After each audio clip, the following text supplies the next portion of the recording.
What's good, Relocation Football League fans? It's your boy Smitty here, back with the final day of Week 4 of the Relocation Football League season here in Season 5, and we got ourselves a Week 1 rematch in the NFC West between the San Diego Crusaders and the Salt Lake City Elks, which should make for a great game. Hope you guys are ready for this one. On the other hand, too, after this game on Twitch, as always, at 7:30 p.m. Eastern, we have the Columbus Aviators traveling to Houston to take on the Voyagers. Should be an interesting game getting called there by our very own Rob Roby. And of course, for guys who are new to the Relocation Football League, if you are new and you are loving what you're seeing, you want to be a part of it, and you want to be a player and see if your guy's going to be the next star, start your career from going from college and then moving up into the pros, into the RFL draft by going to our website at relocationfootballleague.com and filling out a player application. The fee for that only costs $5, but once you are signed up, you will get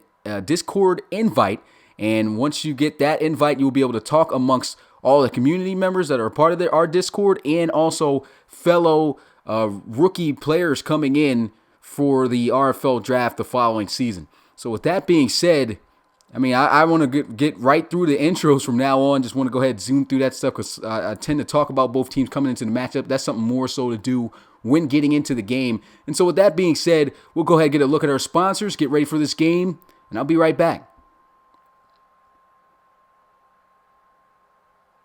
This is Anna. She's crazy about football. Her team is playing at home next week and she really wants to go. But when she looks for tickets, they're all sold out. Anna doesn't know where else to look. There are hundreds of confusing websites, and scalpers are sketchy. But then, Anna discovers SeatGeek. SeatGeek finds tickets from hundreds of sources and puts them all in one interactive map. Anna easily buys the best deal, with 2 taps and no surprises. When game day arrives, Anna scans her ticket using SeatGeek and gets to her seat before the first snap. SeatGeek, the smart way to buy tickets. So as always, big shout out to our girl Anna and SeatGeek. For anyone interested in attending any sporting events and looking for cheap tickets and a discount, go ahead and use our promo code RFL at SeatGeek and you'll get $20 off your purchase for the ticket that you purchase off of there. So big shout out to those guys, and man, who's going to win this one? Going to be a great rematch. And with that being said, let's get straight into this game, man. It's RFL game day. Let me know in the chat who you guys got winning this one, the Crusaders or the Elks. I'll be back in a minute.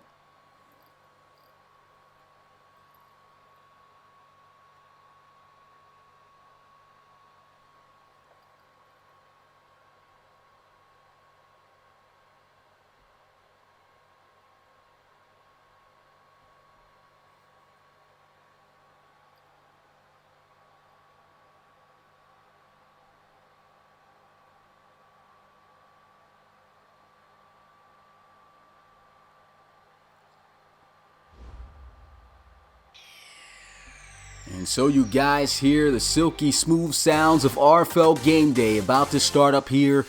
Of course, here in Salt Lake City as the Elks host the Crusaders this time. Their last matchup was a win for the Crusaders in a 33-23 final.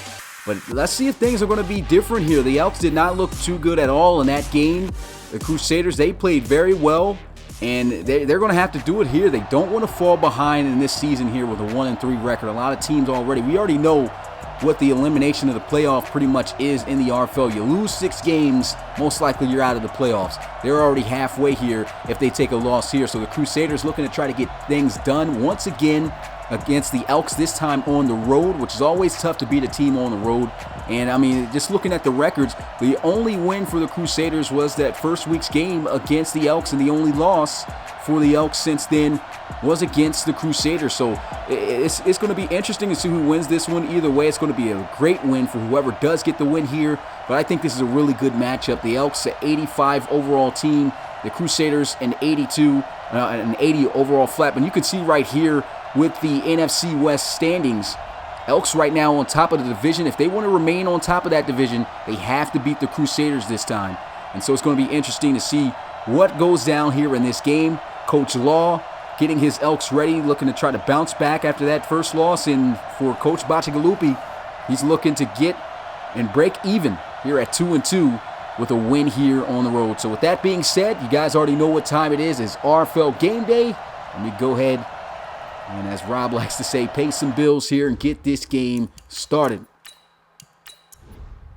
And here we go. Ball on the tee. The Elks kicking this one off to San Diego as they'll field this one at the 7. And he will take it out past the 30. Really good return there as he gets it to the 34-yard line. And Coach Law hyping up his defense as they got to get ready to prepare for this man leading the offense of the Crusaders. It's Ben Wakefield. 9 touchdowns on the season, 4 interceptions, over 1,000 yards passing. He's one of the top cornerbacks in passing yards in the NFC and in the league so far. It's going to be interesting to see what he could do against this Elks defense. First down and 10.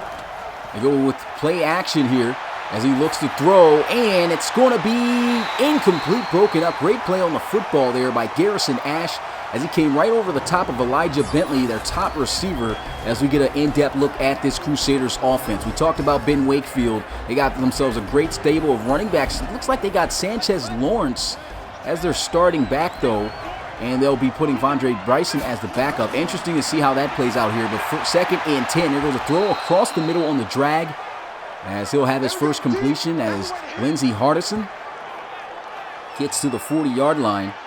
I got my phone up good, so I want to give a shout out to the guys who are here. We got Coach Bacigalupi and, of course, Coach Law in the building. We've got Ed, Coach Armstrong. We've got Mitch in the building, Christian Curry, and Justin. And, of course, some other guys who haven't commented yet, but appreciate you guys as always showing support and watching this game live here in Salt Lake City as we have a 3rd and 4 shotgun as he'll wait the snap. And Wakefield looking to get the first, and he does not have it. Had it at first, but he broke off the first contact, and then a good tackle to wrap him up was made right there to keep him a yard short by Cameron Ross. Another look at this play, try to get up the field, and he was better off letting that first guy come in and make the tackle. Would have gave him forward progress, but because he broke that tackle, he lost that forward progress, went back a yard, and they say it was Silver who came in to make that tackle. So it was Cameron Ross who slowed him up, and of course Silver coming through with the tackle there. Good defense by the Elks as the Crusaders punt this one away, and it goes in the end zone for a touchback. And so for the first time here tonight, number 7, the Season 3 champion, Kyle Bain, coming out onto the field. 554 passing yards, only 3 touchdowns, 1 interception so far in the season. But, I mean, you look at those passing numbers, he does more than pass. He's a dual-threat quarterback and one of the best in the league, so you got to watch out for him. Very sneaky quarterback as he lines up here under center.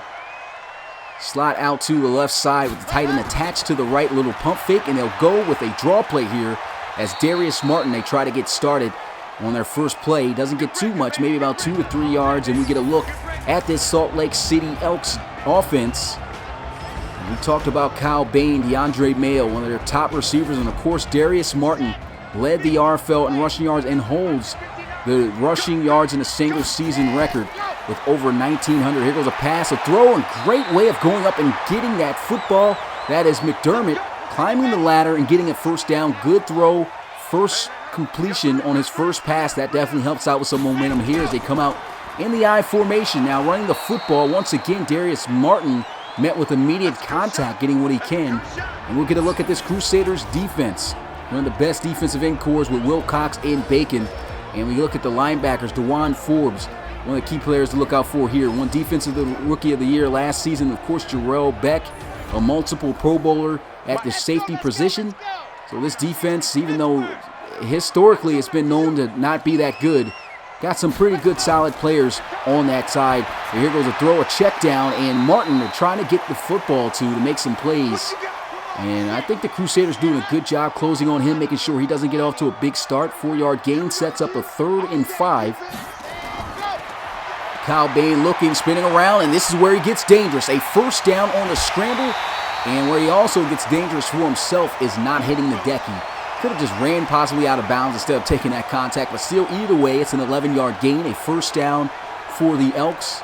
And this is one of the biggest things that drew Coach Law into heavy interest of starting Kyle Bain, over Simon Tilsky. Because, I mean, even though Tilsky, of course, the higher overall quarterback, a 90-plus overall, I mean, he looks at just the playmaking ability of Kyle Bain and has done a pretty good job at the start of this season. Spread formation here, 1st and 10 at the 48. Bain looking to pass again here. Throws, and he's on the money, 1st down. What a laser there. You tend to talk about Kyle Bain being more so of a dual-threat quarterback who's reluctant or reliant more so on his legs than his arm. But right there, I mean, that's not an easy throw. He threw that one perfectly right over the top, finds Malcolm Wiley. He went right there over top of that Crusaders defense. He went right over Howard McLean. I said Howard McLean was looking at the wrong roster set here. That was actually Brandon Cumberland. Here goes a handoff and an obvious face mask penalty there. That's going to be a 15-yard penalty tacked on at the end of that run.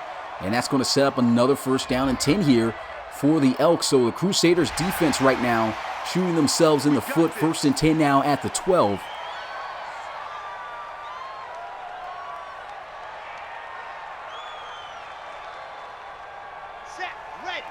Trips out to the left side, shotgun here. Doesn't look like they got their back Martin in the backfield here. It's a new one checking in, and he will spin and twirl his way forward for a gain of 2 yards. It's Darren McSpradden picking up 2. And a handoff. Good defense this time as he's going to be stuffed and dropped down right back where they were after the 2-yard gain. They lose back the 2 yards. Good tackle made right there by Tompkins. It's a great job right here by Corey Tompkins, the defensive tackle out of UCF. Is getting off that block and just fitting him up, making a good solid tackle. Of course, it's always great to see your big guy wrap up, make those plays as he did right there. 3rd and 10 here. Looks like most likely they're going to take a shot to the end zone. Kyle Bain looking. No one open yet. Throws to the end zone, and that is incomplete. They say he was out of bounds, but to me it looked like he got both feet in. I wonder if they challenge this or if the booth reviews it. We'll get another look at this one from the instant replay. And yeah, I believe he stepped out beforehand and they didn't call the penalty, so they are going to let that just fall as an incompletion. Pretty much was a legal touching. And so here goes the kick, and it is good. The Elks on the board first, 3-0.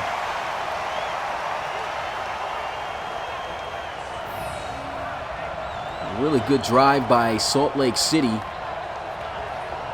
Biggest thing in this league, I say it every week though, is finishing drives. You get down in the red zone, it is very important for you to finish drives and score a touchdown, because that will be the biggest component of the game that will determine if you win it or not. Good work, boys. Let's go. Let's go. And so the Crusaders back out onto the field. Couldn't make much of anything go down the field with their offense. Tried to get the ball out there to Elijah Bentley. Good defense was played. I think they got a quick 3 and out on their first offensive possession. Looking to do much better here on their second attempt out onto the field. 1st and 10 at the 29 as they'll come out here. Bunch formation to the right. Ben Wakefield under center.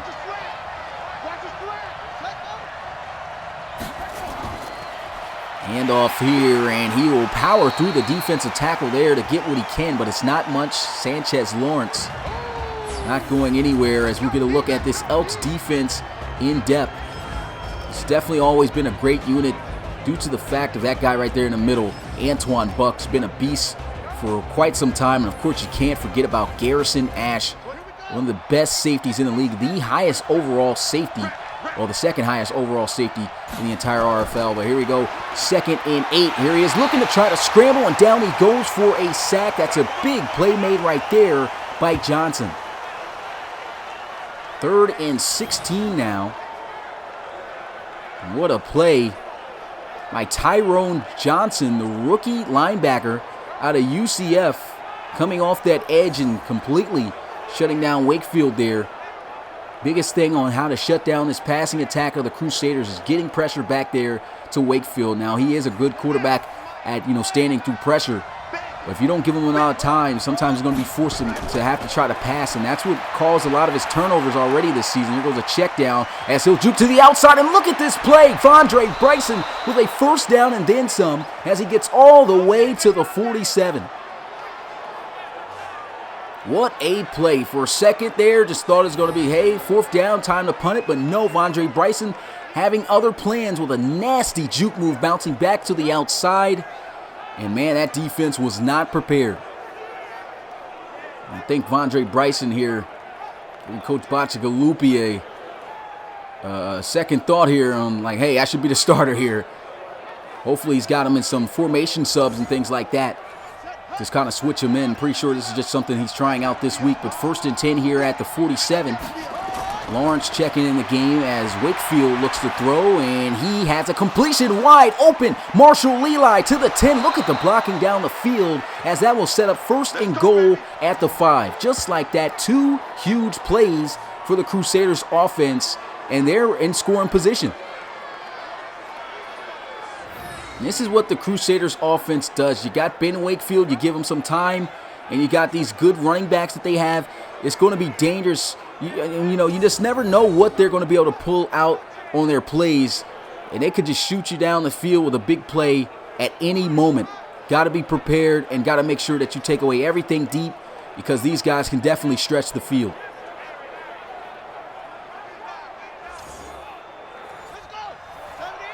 What's good, Jacob Reed? Appreciate you coming through. Hope you enjoy that Post Malone concert. Here goes a pass over the middle and an easy walk-in touchdown for the Crusaders, and they will hop back out here with the lead. Well, their first lead of the game here as he's able to find his tight end, Bob Harriet.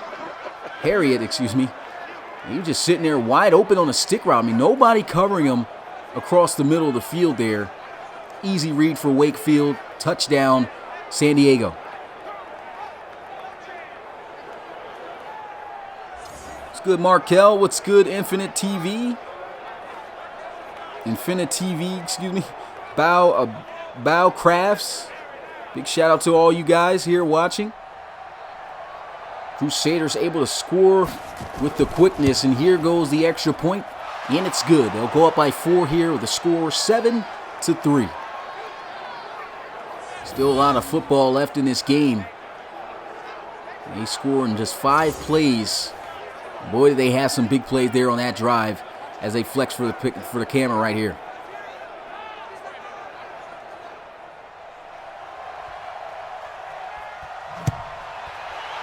And so the kick is off, and the Elks going to field this one in the back of the end zone. No return necessary as he takes the knee. And the offense going to get started out at the 25-yard line. Kyle Bain and the offense drove very well down the field. They could not finish with a touchdown, though. And like I've said already in this game, finishing is key to success in winning games here in the RFL, especially when you get in that red zone. We're 1st and 10 here. Shotgun as Bain looks to pass, throws, and there he is wide open on the dig. And he's lucky he was tackled forward because he juked backwards and lost about 3 yards, but he gained it back.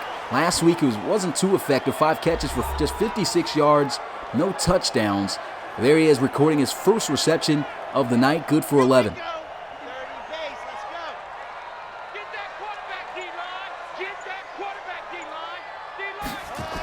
And here they go with a bubble screen to the outside. The defense all over that one as he will lose 3 yards on the play. So that was great pursuit right there. And look who's in on this tackle, the defensive end running all the way out there. That's Cole Bacon chasing this down. Man, he's one of the top defensive ends. Of course, he made the top 10 list overall in the entire RFL at the defensive end position. And you can see just why. He's just very instinctive linebacker that can make plays. Handoff here as he bounces to the outside. Darius Martin finally got some space, and that's why you don't give it to him, because he's going to make a big play out of it every time. 4 carries, 25 yards. That boosts his average. Great run right there. He did a good job this time concealing that edge there with Cole Bacon. And of course, Martin just running it out there. Mean little stiff arm there at the end as well. Got a game at 7:30 p.m. Eastern, as always, on Twitch. The Aviators taking on the Voyagers. Back to the game here. Shotgun as they'll hand this one off, and Darius Martin unable to spin out of this tackle as he's wrapped up and dropped down at the 49. Decent gain, though. Picks up 3. That was McLean on the tackle. And a handoff as he's got himself a lane, juking, trying to get back outside. But a good wrap-up tackle made right there by Barnett as he holds him just 2 yards short of the first down. 3rd and 2. Martin breaks off the tackle, but he won't break the next. And that's great defense right there by the Crusaders. For a second there, thought he was about to get it. But Stephen Wilcox says otherwise here as he's able to get off of his block, get some help from his fellow linebacker there to slow him up. And of course, bringing up the 4th down with this tackle. Great job right there, halting this Salt Lake City offense. Got to be careful here, though. You never know, a fake could be called. But they will just punt this one away. Angling towards the left, goes out of bounds at the 19. So a solid punt there. Let's go.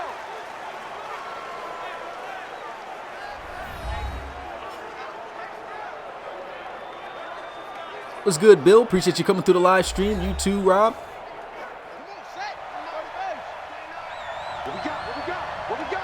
Shotgun here, 1st and 10 at the 19. Wakefield looking to throw, lost this one up, and that's going to be incomplete.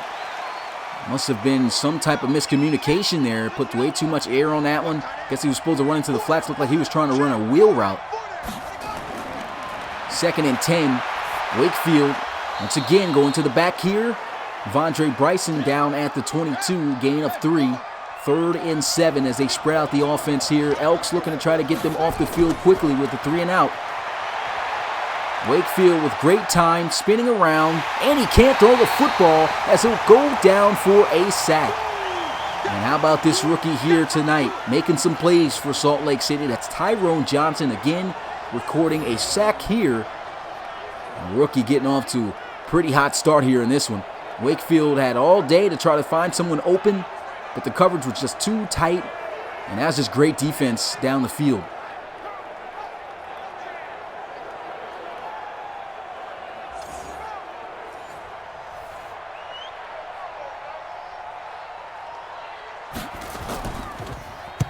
Crusaders punting this one away.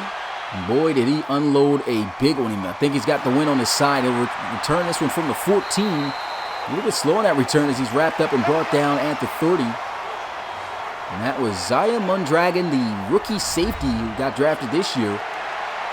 On the return, I guess they're trying to get him some action.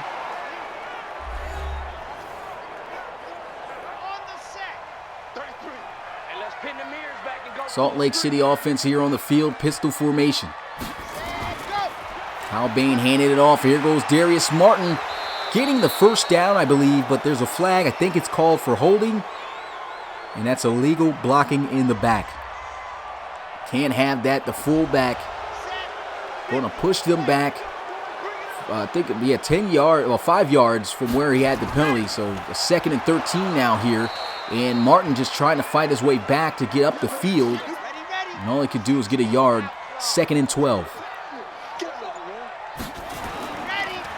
Handoff once again to Martin. Breaking tackles and wrapped up down at the 38. I really like the way that this Crusaders defense is keying in on trying to slow down Martin. They've done a great job not allowing him to have a lot of space to work with, and they've just been constantly going there to him. If they miss a tackle, they got a guy following up to make the tackle there. It's the end of the first quarter, though. 7-3 is the score here.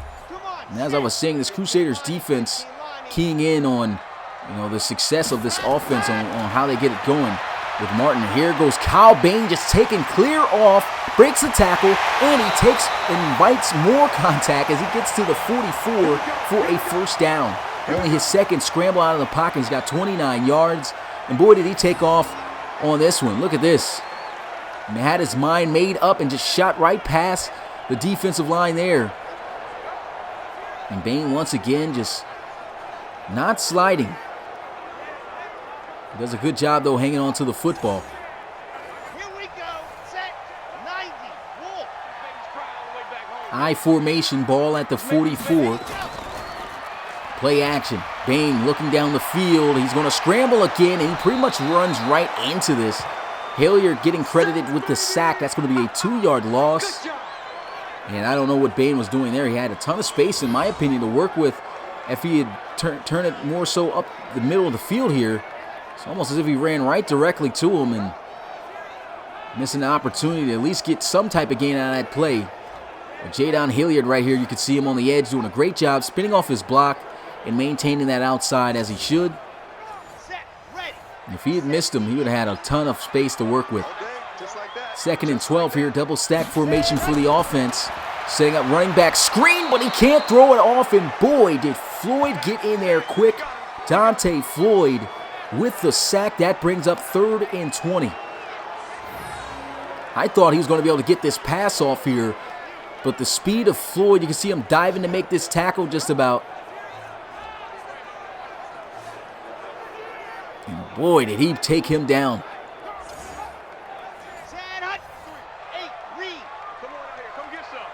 Emptying out the backfield here. 5 wide empty set, a very long 3rd down.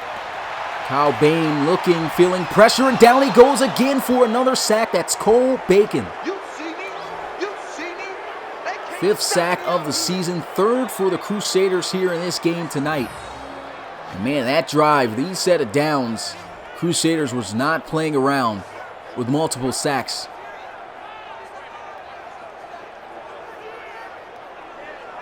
See Bain just not trying to use those legs, as he tried to take more of the quarterback approach here, looking for something deep down the field that could get him the 1st down. He just couldn't find enough, and time quickly evaporated. And then once again, going to have to punt it away.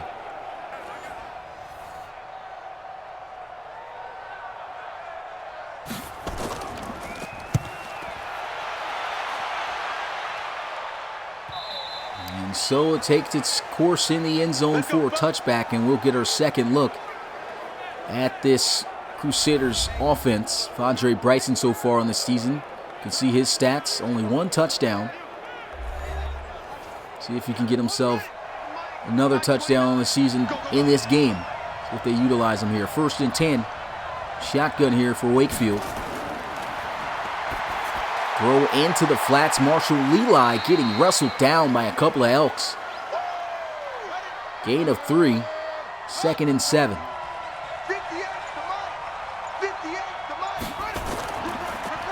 Hand off, and he is crushed in the backfield. Nothing he can do there. That's going to be Zellner in pain there with the assist tackle. And they shut that down almost before it even started. As soon as he got that football, he was met with the immediate force of both the defensive ends here. Great job by the Elks defense. 3rd and 9. Watch out for Elijah Bentley in the slot. Play action. Looking to throw, and here it goes to Bentley, and he gets drilled. Cannot catch it as he is hit by the former 1st-round pick, Ethan Long. Ethan Long, not typically known to be a big hitter, but boy, did he lay a big hit right here on Elijah Bentley. Look at this. Spears him. Looking like Edge right there. My God. Where's the long hair at? Absolutely cleared him on that one. What's good, Farrell Raines? Appreciate you coming through the live stream.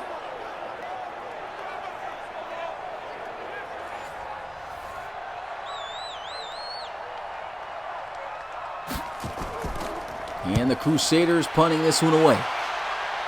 Elks going to field this one at about the 31-yard line, brought down at the 33. Nowhere to go there for Mondragon. And Bain back out onto the field to look at how he's been performing so far here tonight. It's been pressured, quite frankly, very often.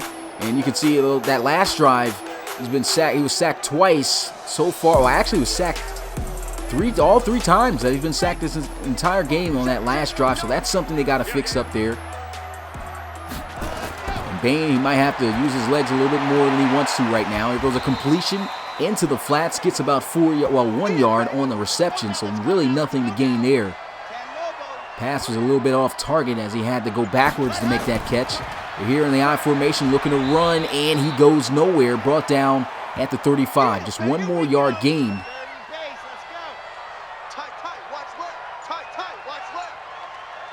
Spread formation. Kyle Bain looking, and that's great active hands right there by the defensive line as that's going to be swatted away, incomplete.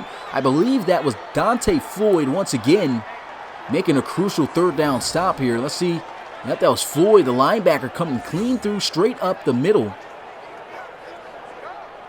Breaking that pass up, 4th down.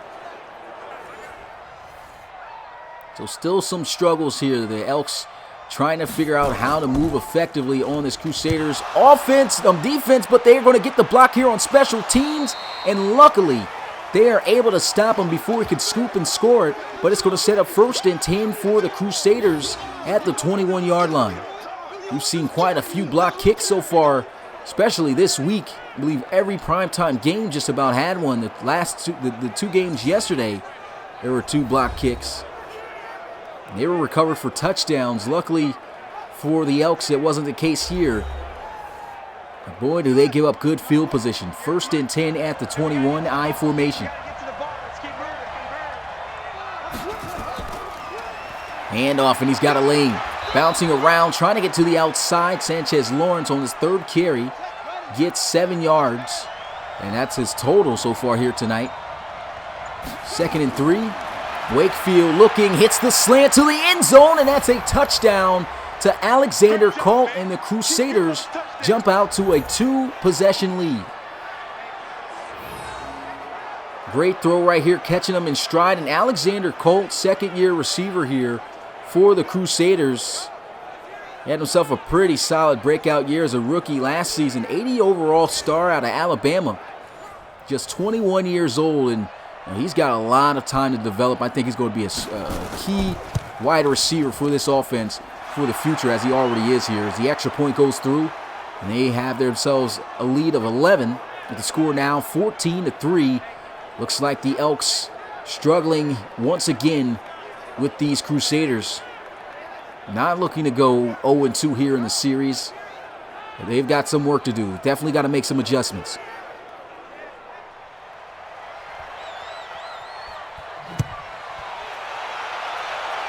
And so the kick is off. He'll field this one at about the 10. He's got a full head of steam, but it'll be wrapped up and dropped down at the 32. There's Irvin on the return there. And Kyle Bain, the offense, back out onto the field. Have not been able to move the ball since that first drive that they had when they got all the way in the red zone, close to scoring, and had to settle for a field goal. Got to get themselves back into that type of rhythm here as they line up here in the offset I formation. Counter run play. He's got a lane. Nasty juke move, and it looks like he's got the 1st down at the 43, and he does. Darius Martin here still running well, though, averaging 5 yards per carry, 11 carries for 55 yards. So they're still finding ways to try to get Martin involved. For the most part, I still feel like they have the run game under control here tonight. The Crusaders been keying in on them pretty well, but still, Martin, it's hard to stop that guy. Averaging well, but they got to get the pass game going here. That's the biggest thing that I'm seeing right now. So it looks like they're struggling to get their receivers open. Slack going to be in motion, end around play, and he's got some space to the outside, but instead Rashad Herrick tried to cut it straight up the field to get what he can, but he probably would have had more if he just stayed outside. Looked like the blocks were sealed great. Missed opportunity there as they pass here on 2nd and 8, and he's got the 1st down. Great fight right there. Got that pass out there to the rookie tight end Mark Albany out of Alabama State. Trips out to the left side. Here they go with a wide receiver screen, and DeAndre Mail cannot get himself the momentum to move forward or use that speed as he just gets right back to the line of scrimmage. 2nd and 10. Handoff to the outside, gets a key block. Here he is, juking and maneuvering with the space that he has. Great running once again by Darius Martin. Spreading out the field here, 5 wide empty set with a bunch to the right. Bain looking to pass, throws, he's open, and he's got the 1st down as he finds Rashad Herrick. So they keep the drive alive, and the Elks starting to put together something here.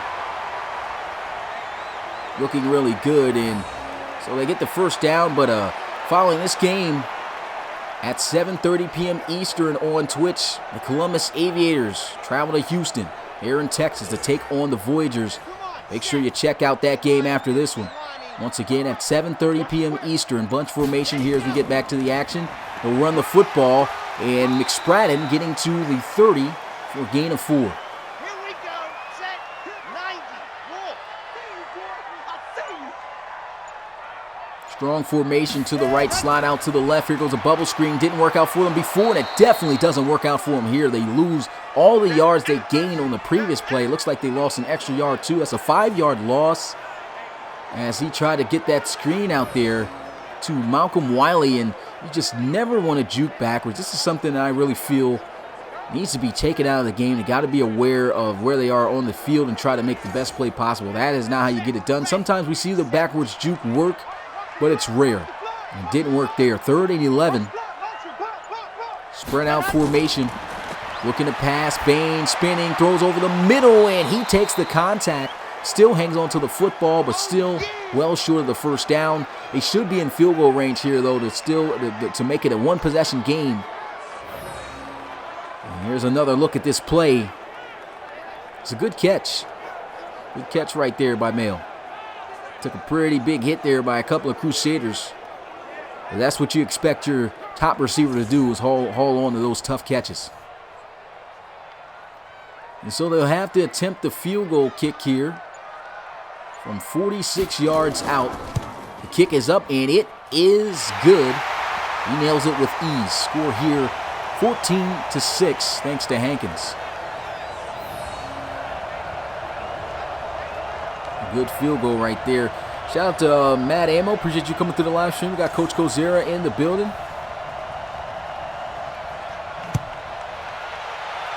We'll punt this one away. I'll kick this one away, and it goes in the end zone for a touchback. He didn't even get an opportunity to take the knee as his back foot was out. And the Crusaders no longer having a 2-possession lead, but they are still up here by 8.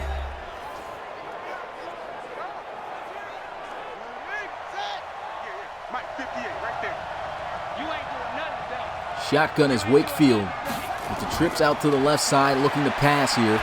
Throws deep down the middle, and it's going to be caught for a first down. Nice strike to Marshall Leli. 9 of 12 is Ben Wakefield. Marshall Leli, I have to say, he's one reliable tight end here for the Crusaders. Always comes up with the big catches, making the big plays whenever needed. And he was open. He's typically not a tight end known for speed, but there he is, running down wide open. I don't even know why he was looking the opposite direction. But hey, makes the play. First down, San Diego.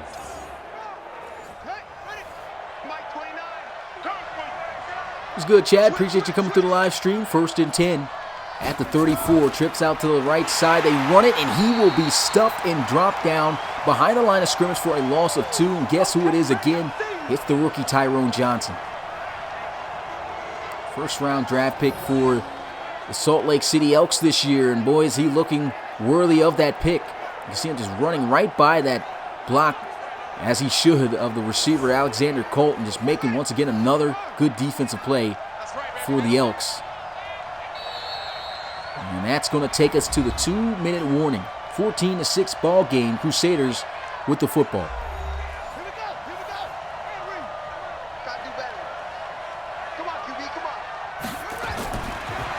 A look to pass as he gets blitzed. He's got the completion. That's a great tackle made right there by Antoine Buck, wrapping up Vondre Bryson. 3rd and 11.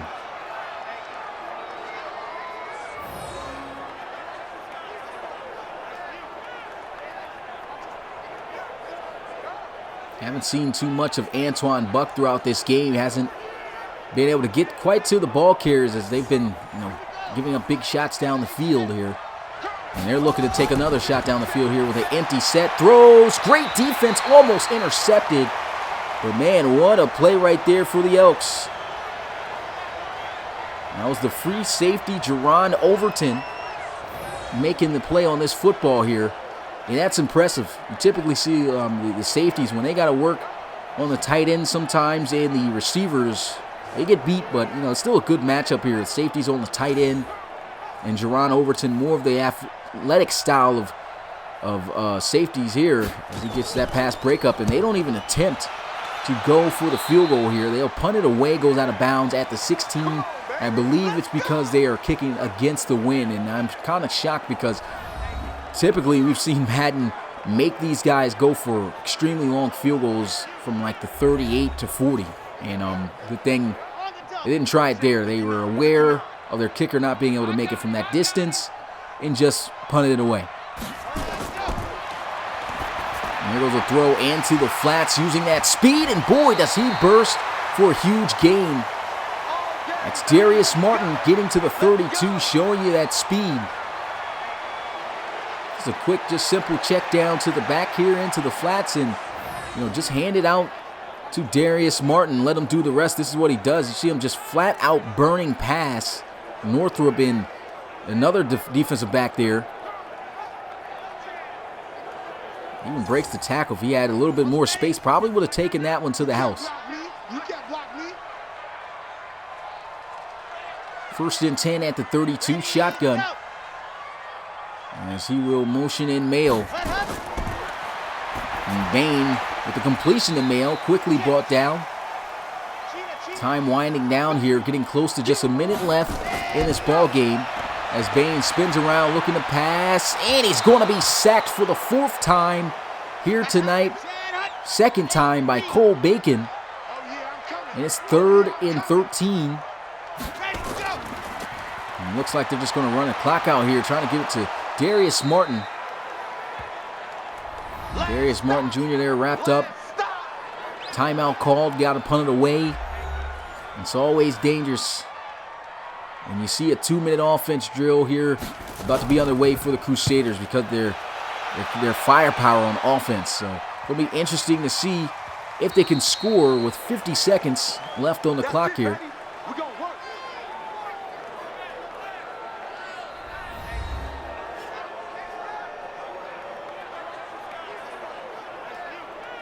What's good, Coach Rolabi? Appreciate you coming through the live stream. First down and 10 here at the 20. Wakefield with the throw into the flats. He's got the completion, 5 yards. Able to find Alexander Colt, who's already got himself a touchdown here tonight. Trips out to the left side. Wakefield looking, throws, open is Marshall Leli. Tackle made there by Antoine Buck. And they're trying to conserve this last timeout. The time is really winding down here. Wakefield looking to throw again. Shot down the middle of the field, and there goes a first down, forced fumble by the Elks. It's going to be recovered, and he will be down at the 30. So much for them scoring. The recover there by Silver. And it was Garrison Ash, I believe, who forced this fumble. Look at this. He jukes right into that hit. That's one guy you don't ever want to juke into.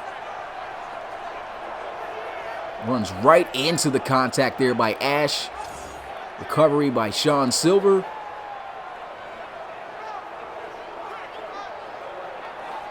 And with 16 seconds left here on the clock, I think they might as well take the knee, but it looks like they're going to try to see if they can take a shot. They do have all 3 timeouts. Throw into the flats is completed. And a flag, that's going to be unnecessary roughness. Really don't like the call right there. I knew it was coming, but to me, I don't even think he got out of bounds until he hit him out of bounds. And so that's a free 15 yards there for the Elks. Could help them out. Not a good play call there by the refs. Spread formation here for the offense. And Kyle Bain over the middle. What a reception by DeAndre Mayo. They'll burn their first timeout. 6 seconds remains, though. So they'll get themselves in Hail Mary position here. We know Kyle Bain's got himself an arm, but here goes a throw. They don't even go with the Hail Mary. They try to run routes out of it, and Kyle Bain inaccurate on the throw. So with just 3 seconds, I think they go with the Hail Mary throw here. Why not? Yep, going deep. Shot down the field. That's going to be broken up, incomplete, and that is going to take us into the locker room as we get ready for the second half. We got ourselves a 14-6 ball game. The Salt Lake City Elks here at home trailing, but they're still very much in this game. Crusaders been looking pretty good, but the Elks defense still finding ways to hang in there with them. You can see the run game non-existent right now for the Crusaders. With that being said, let's go ahead and get a look at the games that have passed so far, since we don't want to look at the week halftime show as always. But these were the games this week, and you can see there at the bottom of this game on the Monday slot. After this one, at 7:30 p.m. Eastern on Twitch, we've got the Houston Voyagers taking on the Aviators. Now, this graphic I just realized is flipped, but still, beautiful reimagined series graphics as always from Rob here. Really love the creativity and the design, of course, as always, of these. And interested to see who's going to win that one. Last game of the week after this one. Should be an interesting one to watch, that's for sure. For guys who are new to the Relocation Football League, if you want to get your player in the league and start your career in college and make it to the pros and see if you can become the next star in the Relocation Football League, go to our website at relocationfootballleague.com and become a player by filling out an application. Only a one-time fee of $5, and you're all set to go this August. But we get back out onto the field as they kick this one off to start the second half, and he'll field it at the 9. Here goes Irvin, spinning around and twirling down to the 34-yard line. And the Elks looking to try to see if they can score a touchdown, possibly get a two-point conversion to tie this thing up. They're not out of this game yet. They don't want this game to get away from them, though. That's the biggest thing. We already know that this Crusaders offense can just strike down the field and put up points. In any given moment, you just never know when. And so the Elks, they don't want to keep hanging around and trailing here because that lead that they have, or that deficit that they're trailing by, is going to continue to grow if that continues to be the case here. They try to run the football. Darius Martin's going to be plugged in the backfield for a 1-yard loss. That's Stephen Wilcox in on the tackle, his third solo of the day. And Stephon Wilcox has been always one of the top defensive ends in the RFL as well. Wilcox still holds the RFL record for the most sacks in a single game with 6. He did that back in Season 2. Flag on this play. Looks like some false start there by Salt Lake City, and it is. So that's going to push them back 5 more yards after the 1 yard that they lost. Hurting themselves there with that one. There was a shot down the field. Comes out wobbly, but he almost was able to squeeze it in between the two safeties. Pass didn't come out beautiful there. It came out a little duckish, but seen the idea. Just could not get it there. Tough pass to make. Here goes a throw again down the field, and great defense. It was in the hands of Wiley, but that's going to be broken up by Jarrell Beck, and Wiley, frustrated, he didn't haul that one in. Another look at this one. That was a good ball, too. He put that one right up top for him to get. And Malcolm Wiley, thinking about the DeAndre Mel, but Malcolm Wiley, he's a small receiver, so maybe the jump ball for him probably wasn't the best idea, but, that's still a good ball placement. He had it. Got to come down with those. And so here goes the punt. And it is down at the inch-yard line.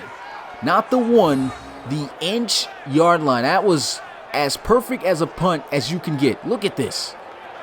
That's literally on the line. How wasn't that a touchback?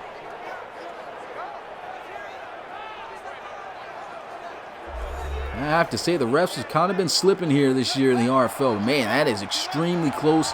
Everyone in that offense right now is in the end zone.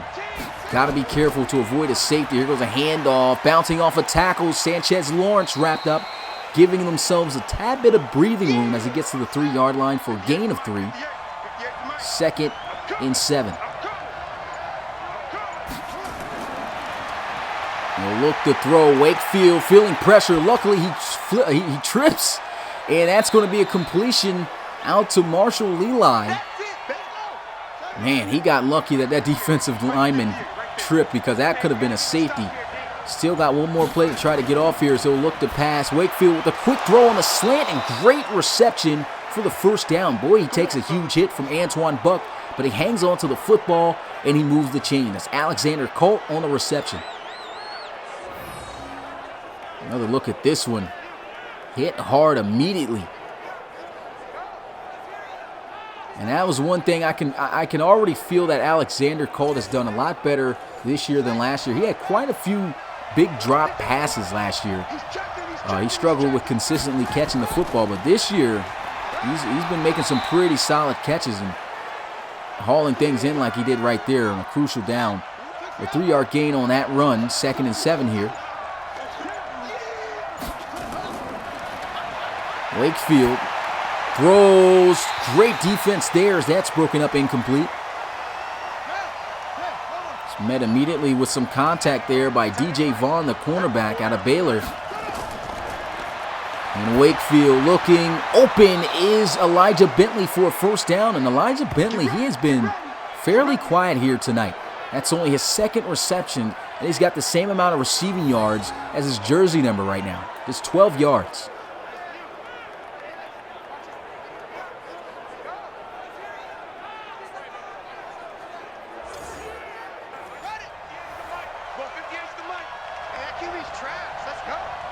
First and 10 at the 25. An outside run play here to the left, and he's got space. Sanchez Lawrence meeting the shoulder of Garrison Ash. Knocked down after a great game, but man, you got to give credit to Lawrence for hanging on to that football. 2nd and 2, back to Lawrence here. Finding himself a lane, trying to juke and get extra as he gets to the 38. Well, actually, that is a terrible spot. He obviously got to the 40-yard line, and they bring him back at the 38. The spotting and just everything has been really bad so far. But here goes a shot down the field to the end zone. He's got the arm, and he's got the reception for a touchdown. Oh, my goodness. What a catch by Elijah Bentley. I can't believe that catch right there. He just launched this one deep down the field, and who else but Ben Wakefield to make this type of throw? He made it look effortless with that chuck down the field. And what about Elijah Bentley going up and getting this one on Ethan Long here? Talked about him being quiet, but maybe I spoke too soon. That is going to be a long touchdown of 62 yards right there for Bentley.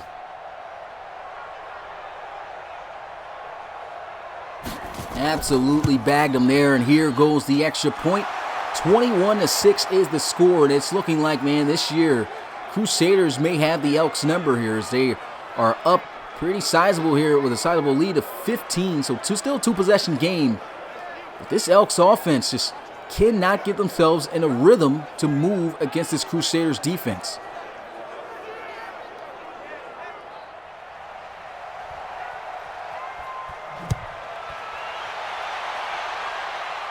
And here goes the return at the 11. Irvin going down at the 32. Good work, boys. Let's go. Let's go. Still can't believe that reception by Elijah Bentley. He went up there and got that one. And honestly, it was a great ball, too, because he just put it up there and gave him that chance to make that catch. It went right underneath of Ethan Long as the safety and over top of the other helping defender, so that was perfect. But here goes Kyle Bain scrambling, and maybe this is what the Elks have to do to have success here. They got to get Kyle Bain, I believe, scrambling here to make something happen, to move down the field when needed. You can see he's tried to refrain away from scrambling as much as it has hurt this team sometimes with him scrambling the football and losing it. We already know he's not a good holder of the football. He's fumbled quite a few times. Hasn't fumbled yet, though. And still hasn't slid in this game either. So he's got to be careful. That might come back to bite him later on. Right, here goes Darius Martin. Handoff to the 49-yard line, picking up 2 yards.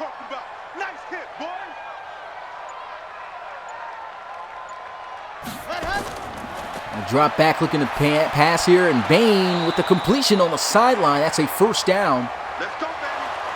Came out once again, not perfect, but it got there. It was accurate. But San Diego's going to challenge whether or not if he caught this inbounds. And to me, it looked like he did. I honestly think that was a bad challenge by the Crusaders because, for one, the catch wasn't even made on their sideline. Usually, this is a challenge, if it's thrown on your side of the ball and you clearly saw he was out, you challenge that. But I don't know who in the booth told him to challenge this catch. He obviously looked like he had both feet in. And, of course, they're going to lose a timeout because of that. And you don't want to lose no timeouts in the second half. They only got 2 now. The 1st and 10 at the 36. Looks like the Elks starting to work some things out here. And here goes Bain getting sacked. Once again, Jarrell Beck with a 4-yard loss at the 40. That's 5 total sacks in this game for the Crusaders. And Bain literally just had the middle wide open. I don't know why he didn't just run straight up the middle of the field. I mean, it was there. That's twice that he scrambled the football into the contact when he could have gotten past the line of scrimmage.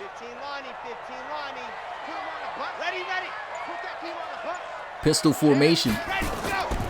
Handoff to the outside. Nasty juke move and great tackle right there from behind as he's wrapped up by DeJuan Forbes.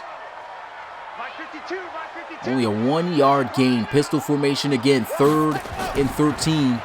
Play action. Kyle Bain looking down the field. It's a shot to the end zone, and he just overshoots him. Had DeAndre Mail, and that's a pass you got to make. Just put too much air on that one, and that is going to bring up 4th down. He saw it, man. He saw it. The accuracy, though, just was not there. And it looked like he could have been able to squeeze that one in before the safety got there, but just too much on the throw.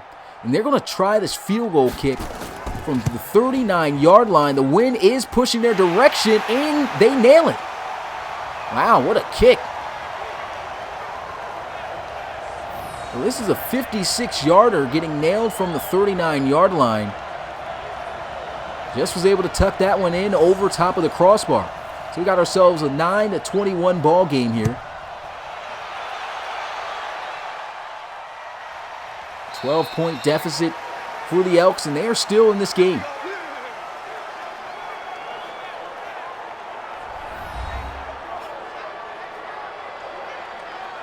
What's good, Coach Baker? You can see him advertising his game after this one on Twitch.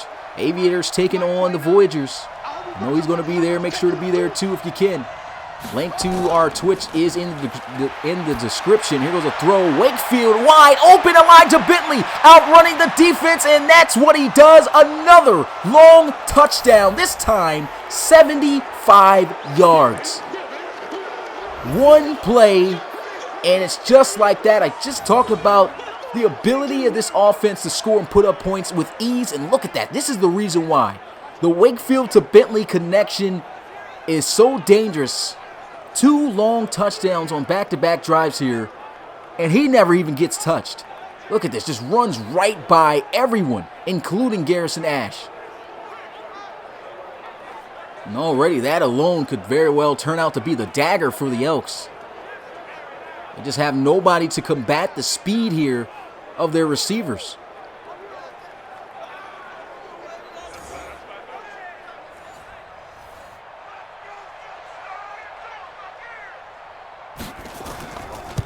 The extra point is up, and it is good. We got ourselves a 28-9 ball game. Man, how about the Crusaders here on the road? Handling business. They won by 10 points in their first meeting against the Elks at their home field in San Diego, 33-23.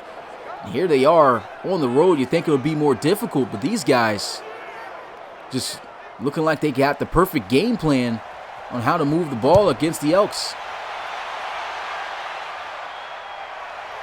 We turn this one from the 11, breaks the tackle and goes down at the 28. And as for the Elks, the biggest problem, as I said already at the start of this game, is finishing drives. You're going to hear that just about in every single game that you see a team not do it, because that is the most important aspect for any team when marching down and getting in the other team's territory. And the Elks, nothing but field goals here. There's a throw and a missed opportunity there. It looked like he had him open on the post. It just put too much, led him too far. Incomplete, 2nd and 10. Inaccuracy starting to come out here for Bain. They run the football. Here goes Darius Martin trying to find himself a lane. It's a good run, though. As he gets to the 34, trying to stay patient. Picks up 7. 3rd and 3.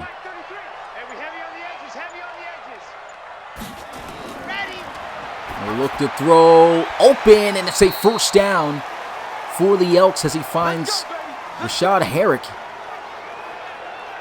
Gets to the 44-yard line here. Looks like he won on this simple in route. Get another look at this one. Good pass here by Bain.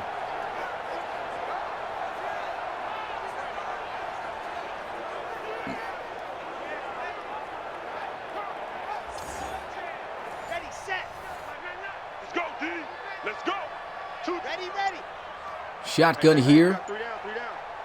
Strong to the left as they'll run it here up the middle, and there goes almost a first down run. Darius Martin getting to the 47. Slide out to the left side, a little pump fake as he looks to throw here, and Bain may have to scramble. He shoots one down the field, one-on-one, and it's overshot. That was perfect defense right there. He was on him like white on rice. Excellent coverage right there. And number 43, Branton Cumberland. Throw here on an RPO. Good read right there, though, by Kyle Bain. Keeping this drive alive. I'll tell you one thing that will really help out the Elks. They can score a touchdown at least before the end of this third quarter and then keep the Crusaders without any points and then try to get themselves in the rhythm of doing the same thing in the fourth quarter. They have a chance of coming back into this game, but very unlikely right now with the momentum that has been carrying right now with the Crusaders. But if the Crusaders, the Elks, don't want to lose this game and lose all that momentum and try to get something to happen, this is what they got to do. I formation here at the 40. He'll throw, and that's great defense. Broken up, incomplete. Bryant Malback. Been a fairly decent safety here for the Crusaders this year. He's made quite a few plays, just a 75 overall at safety. Here goes a running back screen. Darius Martin. Does he have the first down? I think he fell just short, and he did. 3rd and inches. Darius Martin, I don't know if he's tired or what. I think he was tired, so they're going to check him out. And look at this, great blocks. First down to the end zone. Can he get in? That is oh man, close to a touchdown. That was the fullback running the ball there. Wow, what a run. I was about to be excited right there. You always get excited when you see a fullback coming in the game and making a play like that. I guess both of their backs were tired, and they handed it off to the fullback here, Andreas Chavarini. I think it's Chavarini. Yeah, Chavarini. It's hard to say this guy's name. He's got a unique last name here. And it almost looked like he got in there. I doubt they challenge it. Man, that was close. Who says fullbacks aren't useful? McSpradden in the backfield. I say, hey, hand it to him up the gut. They don't, though. They look to pass, and it is a sack. That is going to be Jadon Hilliard with his 2nd sack of the game. Elks giving up quite a few sacks here in this game. You can see there was just nobody at all to block him on that backside.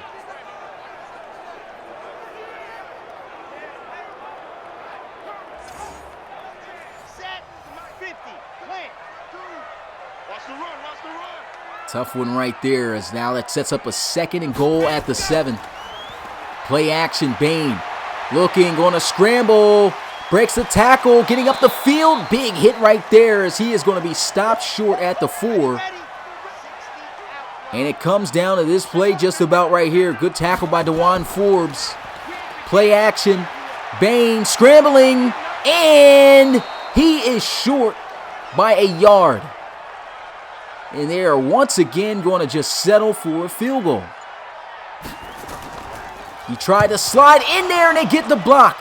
And it's going to be recovered by Cole Bacon, the defensive end. Does he have the speed to outrun the tight end McDermott? He does, and boy, look at this speed on Cole Bacon, the defensive end, taking it all the way to the house for the touchdown. And I believe already that is going to be the dagger here as the Crusaders stick the sword in the Elks here.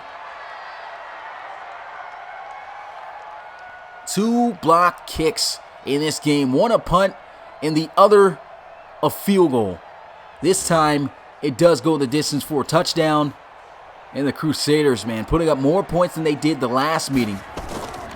As this extra point makes it a 35-9 ball game.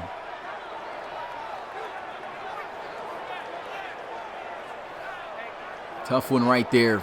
No, it's got to be a very tough one for Coach Law. Special teams just not getting the job done and blocking and allowing the kickers to get the ball off. That time I'll have to say it was the blocking up front for that one. And last time was just the punter not handling the football well. And the struggles continue here for the Elks as they just about know it's already over. unless they can pull off an absolute miracle in the fourth quarter. 10 seconds left here in the third. And Bain over the middle. He's got a completion. Big hit right there. Malcolm Wiley with a first down at the 48. Clock hits 0. And you guys already know what time it is. Put your fours up in the chat, even though it seems like this game is just about over. We'll see if there's any hope of a possible miracle for the Elks here as they trail 35-9. Mike is 59. Mike to 59. I'm coming. Ready. Bain looking to pass, throws into the flats, and they try to strip McDermott, but he hangs on to the football. Picks up a gain of 4. 2nd and 6, Elks. Here goes Bain into the flats. Another completion. This time to Wiley, who was instantly met for just a gain of a yard. Keep playing hard, fellas. Kyle Bain with the throw over the middle, and he will not get the first down. They go with 3 conservative throws there, just check downs. And it's 4 inches from the 42, and if I'm the Elks, I'm probably going to go for this one. Why not?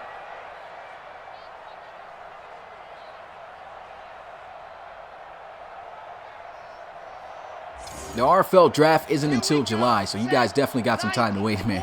Well, here goes 4th and inches at the 42, and as expected, they're going to go for it. Offset I formation, running up the gut, and here goes Darius Martin getting to the 39. And to be honest, I think that they kind of stepped away from running him, and that's what hurt them. They should have definitely ran him when they were close to the end zone.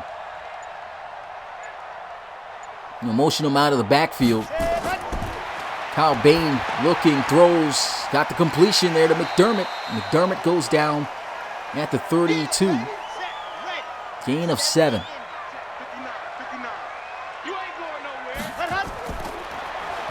And Bain looking, and great defense, strapped up. Excellent coverage once again there by Branton Cumberland. The free safety.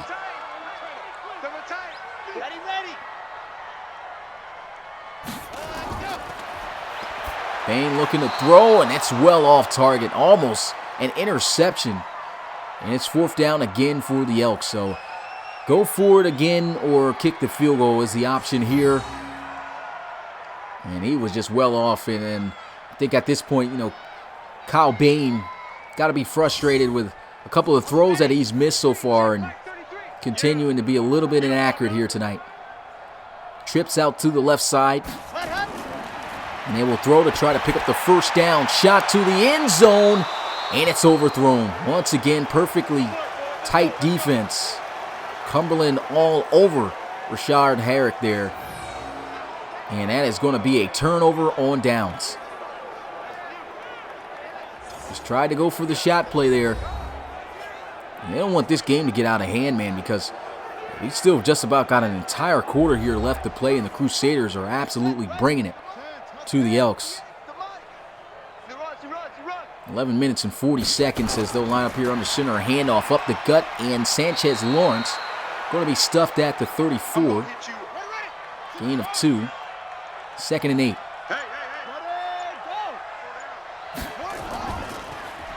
Counter run play, and he looked like he had a lane for a minute, but Antoine Buck able to wrap him up, drop him down at the 39. Picks up 5. It's 3rd and 3. They run the football again. Vondre Bryson with a juke backwards. And he'll lose yards there. Only 3 carries. Got -1 yards here tonight. I'm pretty sure he's got to be frustrated with how his night's been going so far, seeing as he wasn't the premier back. But, I mean, the Crusaders absolutely have taken the aerial approach here coming into this game, and it has worked out to perfection. And they're just looking to run out the clock here to finish this game.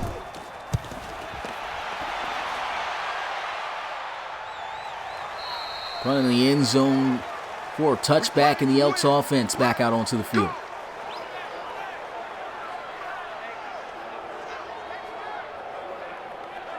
Trailing by 26 here. They're absolutely going to need a miracle to bounce back in this one.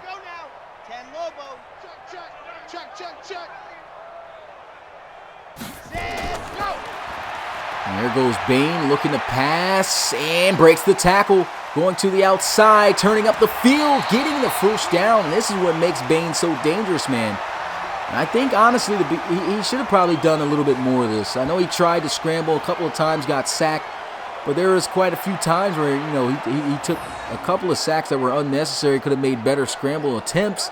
For secondary, I thought he was going to just run straight out of bounds, but he just tried to make sure he had the most separation away from the defenders there.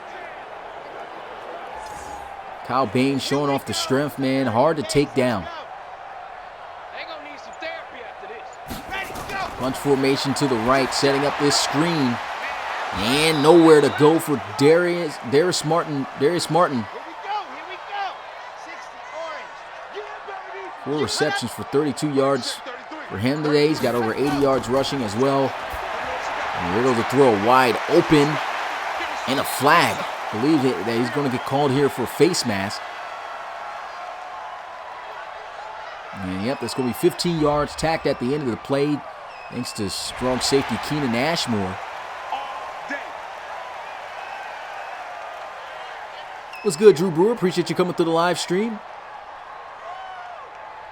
The Elks, 1st and 10 here at the 42. Bain looking to throw, and he's got the completion as he finds DeAndre Mayo. 9-yard gain. How about these cornerbacks? Got to give them credit. They played well against these receivers tonight. 2nd and 1. Bain with the throw. Great catch there in traffic. One heck of a catch for the Elks there as Kyle Bain finds Ryan McMorris. McMorris here in his 2nd year in the RFL out of Purdue.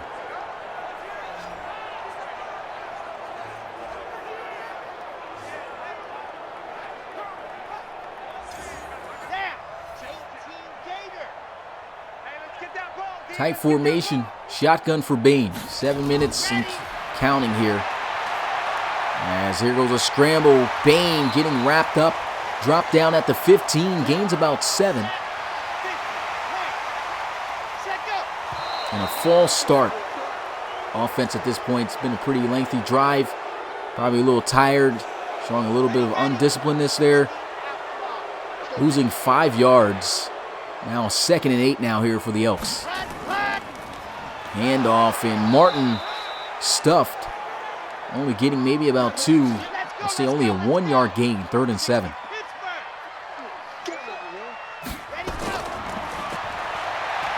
Bain scrambling to the outside, and he's going to be met and stopped for just a 1-yard gain on the play. 4th and 6. The Elks, of course, I believe they're going to go for it here. Kirkland Barnett not getting out leverage there and meeting up and making a good open field tackle here on Bain.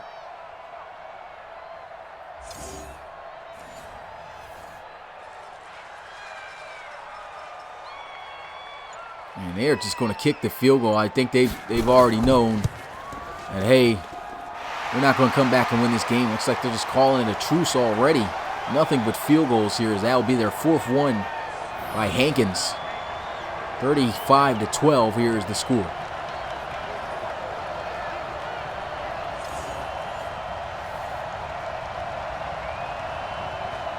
So the Elks going to just try it, the onside kick, and it'll be recovered by the Crusaders at the 43. And with that recovery there, once again, as a reminder, literally just 16 minutes away, we have the Columbus Aviators taking on the Houston Voyagers. It's actually flipped around, so the Houston Voyagers are going to be traveling to Columbus to take on the Aviators. It should make for a very interesting game. That game, as always, on Twitch, called by our very own Rob Roby. And hopefully it should make up for a great game there to end out Week 4 of the RFL season. And as they'll run the football here. And Sanchez Lawrence getting 2.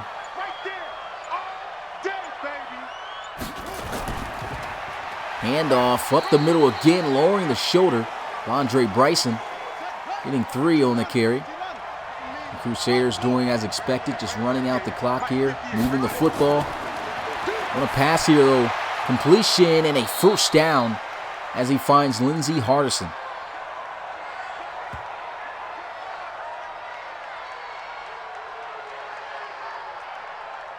A simple drag route right here, and they just keep the drive going to try to run down the clock some more. This is a great showing by Coach Bacigalupi and the Crusaders.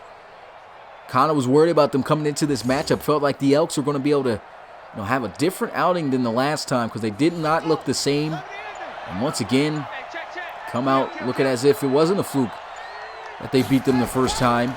They get their second win of the season, and both of those wins against the Elks.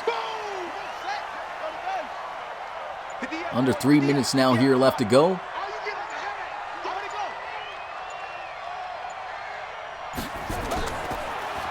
Handoff, and Sanchez Lawrence gets to the 25. Gain of 2 yards, shotgun here. Watch out for Elijah Bentley in the slot if they look to pass here. And that is going to take us to the 2-minute warning of this game. Crusaders up 35-12, and if I'm the Elks, I'd probably give them the first down so they can run out the clock here. If they don't, they're just going to tack on a field goal and make the score look a little bit more unsettling. As they do get the stop, they hold them short, 4th and inches. So the Crusaders coming out to try to make it a 38-12 ball game. Either way, good tackle right there by the defensive tackle. That was Elam.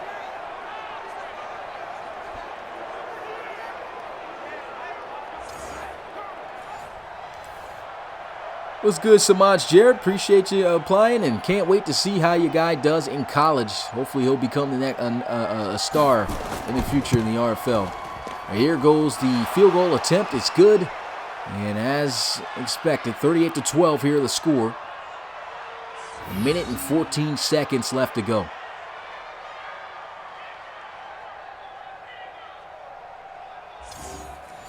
Alexander asking how long has Bain been here. Bain was a rookie in season 3. He was picked up as a free agent by the Thunderbirds. Actually, it was either free, I think he was drafted. And it said it was either one of those. I'm going off the top of my head here, but I know he came into the league season 3. And in that same season, he was able to take over for the rest of the playoffs with the Thunderbirds, where they won their first Relocation Bowl championship. And he had a good game there against the Sentinels in that championship game to help them win the championship. I think it was 26-6 was the score. Can't quite remember. I don't remember this, but 1st and 10. There was a throw, completion there to Herrick. And the Elks just trying to end this game on a good note. And Bain with the throw, pass breakup, almost intercepted. And yep, it was a 7th-round pick that he was. And, after that championship season, he pretty much gained hype. Almost throws an interception there. But he pretty much gained a lot of hype about how well he played in the playoffs and turned into, the Elks wanting him and signing him. Making a trade for him and getting him on the roster.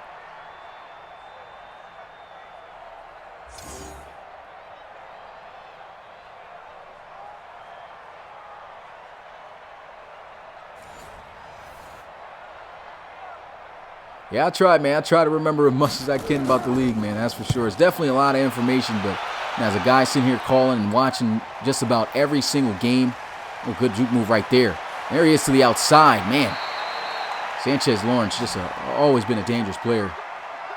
Yeah, you watch all these games, you watch how all these players develop. You start to really understand and just know these players. What about Win Wakefield though? 29 of 24. 343 passing yards and 4 touchdowns, no interceptions. Monster game by him and Elijah Bentley here tonight. And look at this. Lawrence helping out his average as he gets to the 40. And that should just about be the final play of this game.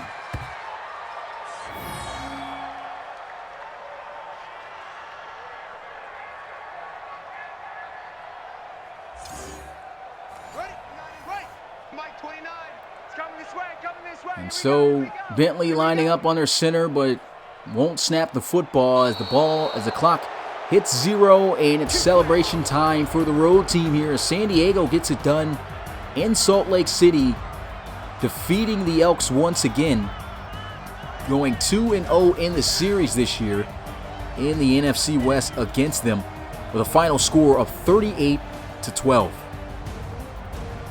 Big shout out to everyone who was here to watch this game, and as always, we got one more game left, and it's the final game of Week 4 as we have the Houston Voyagers taking on the Columbus Aviators on Twitch at 7:30 p.m. Eastern. Here's a look at Rob's Reimagined Series poster. And that being said, it's your boy Smitty, RFL Commissioner and play-by-play commentator. And until then, I'll see you guys next time. Peace.